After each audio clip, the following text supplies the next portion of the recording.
አንዳንድ ጊዜ እኛም የሚመስለን መቅደስ ውስጥ ተቀምጦ አባታችን ወይ የሚባል የሆነ እንደዚያ ጉቻ ያለ የሆነ ሰውዬ አይደለም እኮ እግዚአብሔር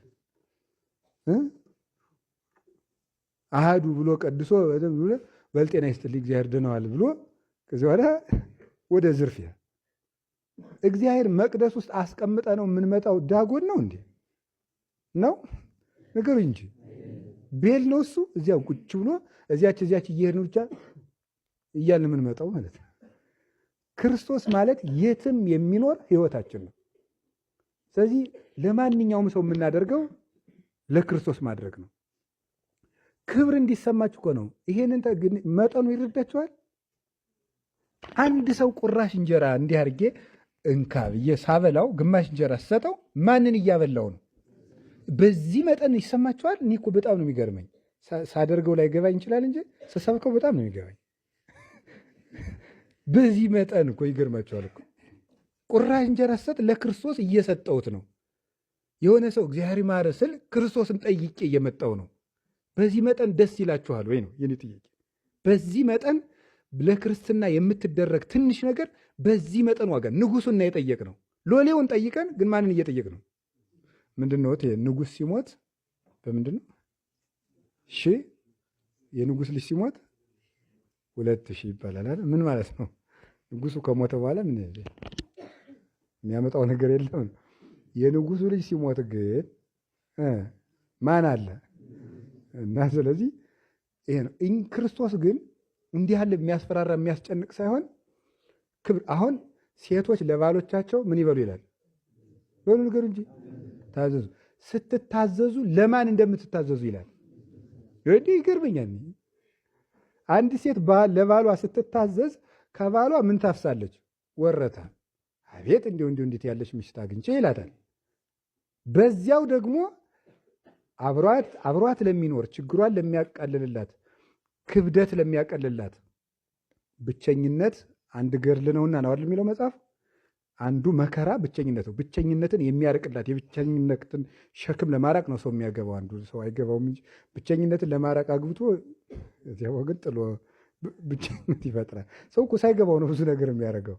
ጋብቻ የሚመሰረተው ብቸኝነትን ለማራቅ ነው። ስለዚህ ሚስትን ብቻዋን ባልን ብቻውን መተው የለበትም እና ብቸኝነትን ያንን የሚያርቅላትን ስትታመም የሚያስታምማትን የሚያበላትን የሚያጠጣትን ባሏን ስታገለግል ከሱ ፍቅር እያፈሰች እንደገና ደግሞ ማንን እንደመታዘዝ ይቆጠርላታል። ታዲያ ክርስትና ትርፍ አይደለም እንዴ? በጣም ትርፍ እኮ ነው በእውነቱ ማለት። በጣም የገረመኝ ደግሞ ለጠማሞች እንኳ ቢሆን ታዘዟል። ለጠማሞች ራሱ ስታገለግሉ ማን እንደምታገለግሉ ቁጠሩት ነው ያለ። አቤት ለክርስቶስ ወለጠዋይኒ ለጠማማም ቢሆን ስታገለግል ለክርስቶስ እንደምትታዘዝ ቁጠረው። ለጠማማ ራሱ ለጥመቱ አላለም። ለምንድን ነው ያለው? ለጠማማው ሰውዬ ነው። ለጥመቱ አትታዘዝም።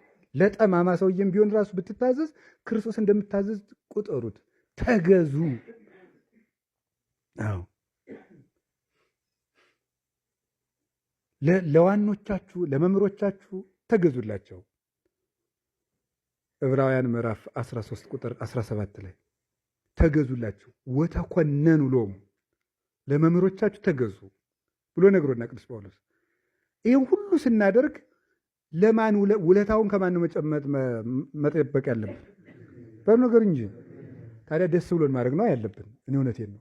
እግዚአብሔር ለቅዱሳን ያገለገላችሁትን አገልግሎት ይረሳ ዘንድ ምን አይደለም አመፀኛ። ምክንያቱም ቀጥታ ውለታው ለማን ስለሆነ? አቤት ለእግዚአብሔር ስለሆነ። እና እንግዲህ ቅዱስ ቂርቆስን ስናገለግል፣ ቅዱስ ያሬድን ስናገለግል፣ አቡነ ሰላማን ስናገለግል፣ ከዚያ ደግሞ እመቤታችን ስናገለግል፣ ቅዱሳን አባቶቻችን ሁሉ ስናገለግል ክርስቶስን ነው የምናገለግለው። ዛሬም በቅድስት አርሴማ ስም ጸሎት ቢጸለይ በእመቤታችን ስም ቁስቋም ናት ብለን ቅዳሴ ብንቀድስ የምናገለግለው ክርስቶስን ነው። የቆረብነውም የእሱን ስጋ ነው፣ የእሱን ደም ነው። የአርሴማን የገሌን አይደለም። እግዚአብሔርን ለማመስገን ምክንያት የሚሆኑና የእግዚአብሔር መገናኛዎች ናቸው እነዚህ። ከክርስቶስ እንድንደርስ የሚረዱን እጃችን የጎተቱ ልክ እንደው ጠፍቶ የተገኘን ሕፃን ልጅ ቤቱን እንደማያውቀው ገና ትንሽ ልጅ እጁን ይዘን ከእናቱ ከአባቱ እንደምናደርሰው ስንጠፋ ወደ እረኛችን ክርስቶስ እጃችን ይዘው የሚያደርሱ እንደ ጎረቤት ናቸው፣ መልካም ጎረቤቶች ናቸው። ሉቃስ 15 ላይ ንጉሱ ልጁ ጠፍቶ ሲገኝ ምኑን ጠራ ነው የሚለው? ጎረቤቱን ጠራ አይደለም የሚለው? ጎረቤቶችን ጠርቶ ኑ ልጄ ተገኝቷል፣ ደስ ይበለን፣ ኑ ብሉ ጠጡ ነው ያለ። እነዚህ መልካም ጎረቤቶች ናቸው። የጠፉ ልጆችን ይዘው እጃቸውን ወደ ክርስቶስ የሚወስዱ ናቸው። በዚያውም ወንድማማችነት እርስ በርስ ከመጥቀሙ በላይ ለክርስቶስ ውለታ ነው። ልጅ አልኳችሁ ነው።